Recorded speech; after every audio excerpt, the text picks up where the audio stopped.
Yang pertama adalah larangan Islam untuk mendatangi lokasi yang memang dasarnya ada wabah, apapun sifatnya wabah itu. Termasuk seperti corona sekarang. Dan memang secara otomatis manusia sekarang sudah banyak khawatir. Mereka mungkin tidak safar lagi ke negara-negara yang ada corona. Atau sebagian negara bahkan menutup negara-negara mereka untuk didatangi. Dan itu sebenarnya pandangan syariat seperti itu. Bagaimana Nabi SAW bersabda dalam sebuah hadis Bukhari, "Idza sami'tum bit-ta'uni bi ardin fala taqdimu alaihi. Wa idza waqa'a bi ardin wa antum biha fala takhruju firaran minhu." Kalau kalian dengarkan ta'un, wabah ya, tersebar. Tentu ini ada yang mengatakan kusta, ada yang mengatakan pes, tapi intinya dia wabah. Kalau kalian dengar sebuah wabah tersebar di satu lokasi, jangan pernah kalian masuk ke lokasi itu. Dan kalau kalian sedang ada di dalam, maka jangan kalian keluar kena lari darinya. Pernah terjadi, kurang lebih terjadi tahun 17-18 Hijriah, di zaman kekuasaan Amir Mu'minin Umar bin Khattab radhiyallahu anhu, dikenal dengan Taun Amwas. Jadi wabah yang terkenal di wilayah Amwas ya. Itu kurang lebih terjadi tahun Masihnya 639 Masehi. Waktu itu mati kurang lebih 20 sampai 25 ribu jiwa kena wabah ini. Dan mereka pada saat itu kebetulan kaum muslimin sedang menghadapi orang-orang Romawi. Umar bin Khattab keluar dengan pasukan besarnya untuk menghadapi Romawi, menaklukkan mereka agar bisa menerima Islam. Dan pada saat itu, pada saat Umar bin Khattab mau masuk ke dalam sebuah lokasi, ternyata di sana ada informasi yang sampai kepada beliau, ada wabah taun, ada wabah yang mematikan di dalam ini. Maka Umar bin Khattab menahan seluruh pasukannya, lalu bermusyawarah dengan sahabat-sahabat dari Muhajirin, dari Ansar, orang-orang yang dianggap senior. Kira-kira apa yang harus kita lakukan? Masukkah? Baru kita tawakal kepada Allah? Kena ya sudah, nggak kena ya sudah? Atau kita nggak masuk kalau kita dianggap lari dari takdirnya Allah? Kesimpulannya teman-teman sekalian, pada saat itu ada dua orang sahabat, Abu Ubaidah bin Jarrah radhiyallahu anhu, sahabat Nabi yang mulia, juga Mu'adz bin Jabal, berkata, "Wahai Amir Mu'minin, apakah Anda lari dari takdirnya Allah? Udah masuk aja, tawakal."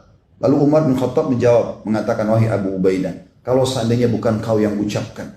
Artinya sayang kalau kau sampai ucapkan itu, sebenarnya kau harus berilmu. Lalu kata Umar, "Bagaimana kalau seandainya kau punya gembalaan? Lalu ada dua buah lembah, satu lembahnya itu tidak ada tanamannya, yang satu ada tanamannya. Kira-kira yang mana kau akan bawa gembalaanmu? Ke tanah tandus lalu kau katakan tawakal Allah, atau ke tanah yang ada tumbuh-tumbuhannya?" Lalu kata Umar, "Saya tidak akan masuk." Abu Ubaidah pun tetap ngotot, dia masuk, salaman sama Umar bin Khattab, akhirnya sama Mu'adz bin Jabal masuk dan terbunuh dengan wabah tersebut. Yang terjadi teman-teman sekalian, setelah masuk dua sahabat yang muda ini, ternyata ada sahabat Nabi yang namanya Abdurrahman bin Auf, sahabat-sahabat yang masyhur namanya, datang mengatakan, "Wahai Amir Mu'minin, saya punya berita dari Rasulullah Sallallahu Alaihi Wasallam, bahwasanya Nabi SAW bersabda, kalau wabah taun ada di sebuah lokasi, jangan kalian masuk, dan kalau kalian sudah di dalam, jangan kalian keluar." Maka kata Umar, "Segala puji bagi Allah yang telah memandu kami." Oleh karena itu, isolasi ini sangat positif. Artinya memang kita tidak masuk ke sana, atau bahkan kita menahan dulu orang tidak sembarangan masuk ke negara kita, bagiannya sangat positif. Sekarang banyak orang bertanya-tanya, kenapa Arab Saudi tidak izinkan umrah? Lalu kemudian sangka buruk, berpikir positif dulu. Saya dapat informasi di sana, Ka'bah itu kan selalu dipegang oleh orang.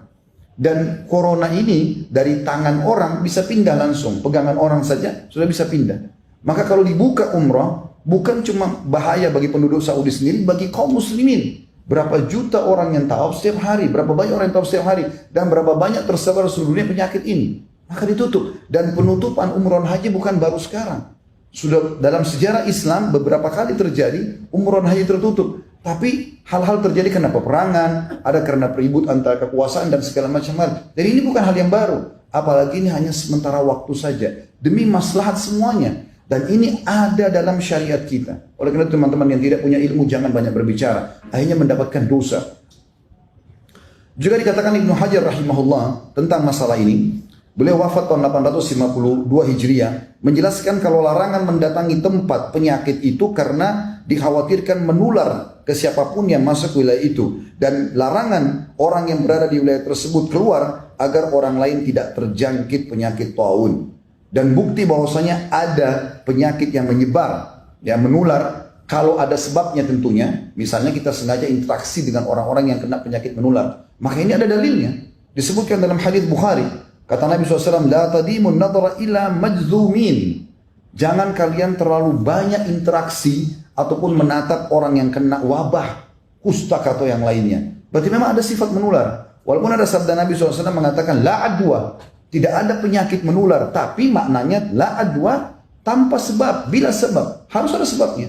Orang jelas-jelas flu, dia habis pegang ingusnya, mohon maaf, lalu salaman sama Anda. Anda bilang nggak apa-apa, nggak ketular kok. Lalu ingusnya kita gosok di hidung kita, menular masalahnya. Kalau ada sebabnya maka pasti akan ada akibat seperti itu.